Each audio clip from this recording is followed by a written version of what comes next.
Ny filoalefitra misanany faritan'Antananarivo, Augustin Andriamananoro no namarina ny fivoriana ara-potoana teny amin'ny anteny miram-pirenena androany zoma. Ny filoantiandram-panjakana ity, Justin Tokelo moa dia mbola mamita iraka ny Zambia mamarina ny forum parlementaire any SADC izay i Madagasikara no hitarika azy mandritra ny roa taona manaraka. Andefa ny taratasy fialatsimony tenan'izay nilazany fa tsy voafetra eto Madagasikara ihany ny asan'ny filoan'ny anteny miram-pirenena fa misandrahaka hatrany ivelany. Tapitra androany noho izany ity fivoriana ara-potoana faharoa ity. Nizy malo folakandro teo kosa no ny farana ny fivoriana ara-potoana faharoa ho an'ny tetsy amin'ny anteny miran-doholona.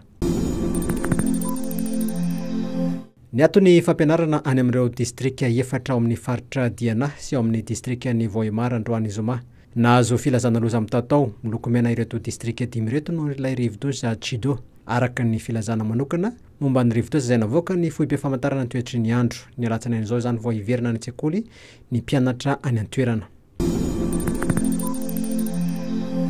Androany zoma no niala tao Tomasina ilay sambo Africa Merci any ONG Merci Chips izay tondram-piasan'ny fahasalamana maro manao fandidina. Andalo fikojakotrana ity sambo hôpitaly ity raha ny fantatra ka izay no tsy maintsy nialany teto Madagasikara. Mbola hiverina kosa anohy ny asany eto Madagasikara ity sambo ity amin'ny volana febroary 2024. Ikadona eto Madagasikara ireo mpilalao tsipy kanety be izay nahazo ny tompon-daka eran-tany sy tompon-daka lefitra eran-tany raha nivoalaza ny Federasiona Malagasy misana ny taranja tsipy kanety be. Ho fisaorana azy ireo izay nitondra avy ny foanam-pirenena ho ity federasiona ity dia isy ny fitsenana azy ireo Ienivato. Izy ny Tiabe izay manomboka amin'ny sivora sasany izay iainga Ienivato ka amonjy ny Kianjam-Baria etsy Mahamasina.